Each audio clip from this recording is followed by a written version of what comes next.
Today I want to talk about how you approach your artist for a drop, playing on different equipment in the club than you use at home, and how do you approach pubs, clubs, and promoters for gigs. This is Share the Knowledge.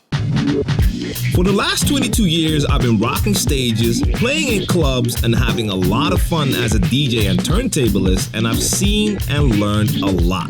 Now it's time for me to share that knowledge by answering the questions that can help you become a better DJ. I'm djTLM, and this is Share the Knowledge. Hey guys, what's going on? Welcome to episode 3 of Share the Knowledge. I'm djTLM and you're watching djTLMtv, or you tuned into the podcast, soundcloud.com/djTLM. You can check the audio version of this show right there. Now, quick update. If you're following me on Twitter and you were following the djTLMtv account, that no longer exists. So follow me on djTLM, at djTLM on all my social. So Twitter, Instagram, Snapchat, Facebook, Mixcloud, SoundCloud, it's all at djTLM. And as far as Facebook goes, I do have a djTLMtv page and a djTLM page. The djTLMtv page will cease to exist in a couple of days. So same thing there, djTLM. That's going to be my only page. I have to simplify things because it was getting way too cluttered. Too many outlets, too many different channels that I have to check, too many inboxes with questions. So djTLM and djTLMtv, it's better to have it as one thing because it is one and the same. I am djTLMtv. It's the one-man team, and I'm djTLM for the DJ things. So it makes sense to have everything in one account. So now you know. And follow me on Snapchat, guys. I have a lot of different stuff going on there as well. Let's get into the questions because I have a lot of questions. And the first one is a question that I actually answered for the last episode, but it got cut in the final edit because the show was getting too long. So I'm going to open with this question. So this is staying in for sure. Now, the question comes from David. Hey, djTLM, I'm a young producer, 12 years old, and I wanted to know your opinion of what do you think it takes to perform at Tomorrowland. It's my dream to perform there. This is a question that can have an entire show to itself, because if we have to go through all the steps that it would usually take to make it to one of those major EDM festivals, there's a lot of things that go on. But the first thing I really want to bring to you, and I hope you remember this, is patience. Be patient because you're only 12 years old, so you still have a lot of time to work on your skills, to experience things, because experience will help you. And you tell me that you're producing. I don't know if you're DJing because you did not mention that in your question, but work on your production skills, improve your production skills, your music making skills, create your own sound, start to release some stuff, because let's be honest, you do not need to be a producer to be a DJ, but when it comes to these big EDM festivals, and if you look at all the big EDM DJs, they all have music associated with their name.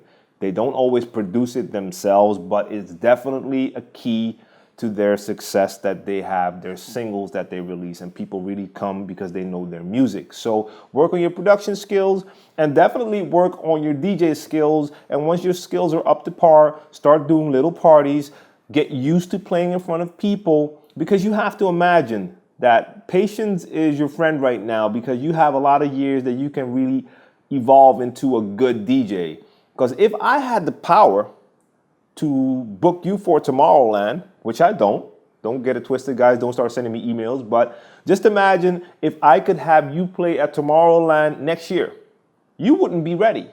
You would not be able to perform a good set. So it would actually be bad for you to go do such a big gig now. But like I said, you're 12. So you're young. It's great that you love music. You like making music. Continue to develop. And there's a lot more that goes into this, like networking and building a fan base. So there's plenty more. I have videos on different subjects that have to do with this. So check out all the videos on my channel. And if you have more specific questions, you know where to reach me. Now, the next question comes from Anders. And here's his question. I have a Pioneer DDJ SB2 at home, but if I should play at a party or somewhere else where there are other DJs, the controller might not be the Pioneer DDJ SB2. and therefore I think that it is hard to play on another controller because I'm used to play on the DDJ SB2. This is something, and it's a good question. It's good that you realize this because this is a fact. You might have certain equipment at home that's not always going to be the same equipment that's going to be at a club, or even if it's a house party and you're invited to be one of the DJs, there might be a different set over there. So in certain cases, of course, you can try to communicate with the venue or with the promoter to see if you can bring your own stuff. But realize you will run into situations where you play on different gear, and a good DJ should be able to play on different sets. So in my case, I prefer turntables. That's my weapon of choice, turntables with Serato, and I can use turntables with normal vinyl, but I also know how to use CDJs, can work with that. I can work with controllers if I need to, and this is a great advantage because that way you can do more shows, because in certain situations you cannot bring your own gear. They will have a set, that's the only set they want there, and that's what you have to play on if you want to play there. It's always good to know. Now, most of the basic functions on any controller will be in the same position, like the play and cue button and tempo sliders, the pitch sliders, faders, the channel faders, the crossfader, all that stuff on most controllers will be in the same position. Unless, of course, you have a controller with no jog wheels, it might be a little bit different, but still, those basic functions should be easy to find. And if you can, make sure that you know in advance what type of equipment they have, so you can even look online. So most clubs have a standard set with CDJs. If you've never played with CDJs and it's going to be your first time when you get there, make sure you do a little research, check some videos online to see, okay, what's on the CDJ? What's the features? Where are those buttons? And how do you work them? There's plenty of tutorials out there. So CDJs, those are definitely something that you need to understand and know how they work, because once you go to clubs, you will run into a lot of CDJs. So do some research, know what the basic functions are, and that should help you a long way. And I had to deal with that when it comes to different mixers. And it's just like driving a car, guys. If you have your car, you know exactly how your car feels. You know how to hit that brake, how to accelerate the right way. If you borrow someone's car, you step into that car, those first 5 minutes, you have to adjust. You have to adapt because their brake will be different. Their clutch will feel different. Everything will feel a little bit different, even though it's in the same position. But after a couple of minutes, you understand how that works, and then you can just go with the flow. So hope that helps you out. And yeah, that's a strong point, knowing how to work different equipment. Now, the next question, I'm sorry to say, I cut off the name, so I can't see who sent me the question anymore. But the question is, how should someone go about asking an artist for a drop, and when is it a good time? In my case, I was lucky that back in the days in Amsterdam, we had a record store called Fat Beats. And a lot of the hip hop artists that would come through and perform in Amsterdam would also drop by Fat Beats. So this was the perfect spot for you to meet the artist. And in some cases, some people would just ask for an autograph. Others would just give them a pound and be like, hey man, good stuff. And in my case, a lot of times I would have vinyl. I would want them to sign my vinyl. And I would want shout outs for my mixtapes. So if you have the chance to approach an artist, don't be afraid to ask if they want to do a quick drop. A lot of times, in my experience, if they have even a little bit of time, it's not that hard to give a quick drop. Like, hey, what's up? I'm blah, blah, and you're checking out DJ, huh? It can be as short as that, and that is still a drop from that DJ. And nowadays, we all have phones with recording capabilities, because back in the days, I had to do it differently. I didn't even have a recorder.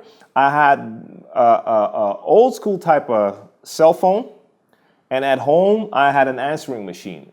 I would call my own phone number at home and activate the answering machine, so that little tape in there would start recording, and that's how we let artists record. And that might sound ridiculous, but that's the way I got Big L, rest in peace, to give me a shout out. Over the phone, I gave him the phone in Fat Beats. He talked into the phone, and when I got home, I got the little tape and I recorded it to my normal tape deck, and that's how I got that shout out. And now I wouldn't even be able to get a new shout out from Big L because he's not here anymore. So I'm glad I did it that way. After that, I got a little portable recorder, and I would just carry that around. And if I go to shows, if I had the opportunity to see the artist afterwards, I would definitely just do that. Now, we're living in the digital age. What you can also try to do, and I don't know if it works, maybe with the smaller artists who run independent labels, it might work easier than with the big labels, but you can always try to do it through email and just send the label the question, explain that you're a DJ and that you would like a drop from the artist.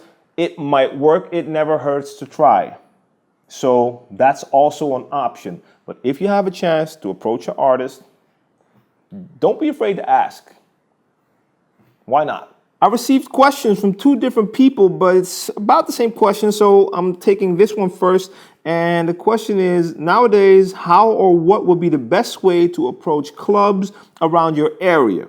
Even if there's not that many clubs that play hip-hop and R&B, should you switch to playing different genres and keep playing hip-hop and R&B at home, or just stick to what feels right for you? And the other question was, what's the best way to approach pubs, bars, and clubs for gigs? So basically, the first part is about approaching a venue or a bar for a gig. There's a couple of ways to go about this. Now, the most personal and direct way would be to just go there and ask. So, of course, it's going to be easier with bars and pubs because they're just open. You can walk in. With a club, it's a little bit different. If a club night's going on, there's probably not someone around that you can talk to at that moment. But you just walk into a club or a pub and a bar, and you can just introduce yourself. Hey, what's up? I'm a DJ. I saw that you have a set here. You have DJs playing. Do you have an opening? Whatever, something to that extent. But here's the more important part. You need to make sure you have materials. So if you go somewhere and you're inquiring about a DJ position or they have an open slot that you can take, you need to have materials so that they can check you out. So bring CDs or flash drives with some mixes on there. That is important because if they see you, that's a good start, because seeing someone and receiving an email, that's already a big difference, of course. So if there's a connection, that can help, but they need to hear, because a lot of people will not say, cool, come in tomorrow and play and we'll see if you're good. Some might, but it would be better if you have material with you so they can check it out that same night or whatever. They might even play it in the pub and listen to it. So that's one way. That's the more personal way. I think it's always a good way, but with clubs, it's a little bit harder. So you would need to know who in that club you need to approach. So emails can always work. You can always send emails. The only problem with an email is you never know if it actually reaches the person you want it to reach. And I've done this in the past when I was DJing for a couple of years. I would send some emails to some clubs, and 90% of the time I never even heard back. And that could be that they were not interested or that the right person didn't even receive it. You never know because you don't see what happens on the other side. And when it's personal, you're right there. You're talking to someone. So in that case, you at least know and you can tell if they're interested or not. So that's two ways to go about it. And I'm making that the question of the day right now for everyone watching or listening. How do you go about approaching clubs, pubs, bars for gigs? Do you have a totally different method than going there or emailing? And of course, there's networking, hooking up with people who organize events and making sure they know that you're a DJ. But let me know, what's your preferred way to approach clubs, pubs, promoters for gigs? Now, there was a second part to this question, and that was that he plays hip hop and R&B. I believe it's a he. He plays hip hop and R&B. And should he continue to play that even though the clubs around his area are not playing hip hop and R&B? Should he just switch to whatever's being played in that club and play hip hop and R&B at home or not? That's up to you. For me personally, I used to be a hip hop and R&B DJ. That's still my main stuff, but I like all sorts of music. So in that case, I am now more of an open format DJ. If you have a party where they play anything, I can fit in and play mostly anything. But especially when I was starting out, I was playing hip hop and R&B, and after that a little dancehall as well. So if there were clubs that strictly had house music, I would not check those clubs for gigs because I was not playing house music, and I did not really like most of the house music that was out then, so I was not going to play that just to get a gig. I'm in this because I love playing the music I love, and I want to make sure that I enjoy what I'm doing. That's the reason why I'm still doing this after 22 years. Because financially, I definitely have my ups and downs. The thing that kept me going and made me realize this is something I want to do as long as I can is I really love what I do. And being able to make a living that way is even better. So in my case, I would not switch to a style that's being played in a club just to get that gig. But it all depends on what styles they're playing there. If it's style that you might be able to get used to, you can always give it a shot. But that's personal, and I can't decide that for you. That's the end of this episode. I don't want to make it too long. Guys, I'm enjoying the feedback that I'm getting. I see that you like the new format. I am enjoying the new format as well, and I will definitely continue. If you want to ask me questions for the next episode, make sure you add the hashtag share the knowledge. Send those questions on Twitter and Instagram, or hit me up on Snapchat, and I will be back very soon. So once again, the question of the day: how do you approach pubs, clubs, promoters for gigs? Let us know. Join the conversation. Share the knowledge in the comment section down below. All right, guys. See you next time. Peace.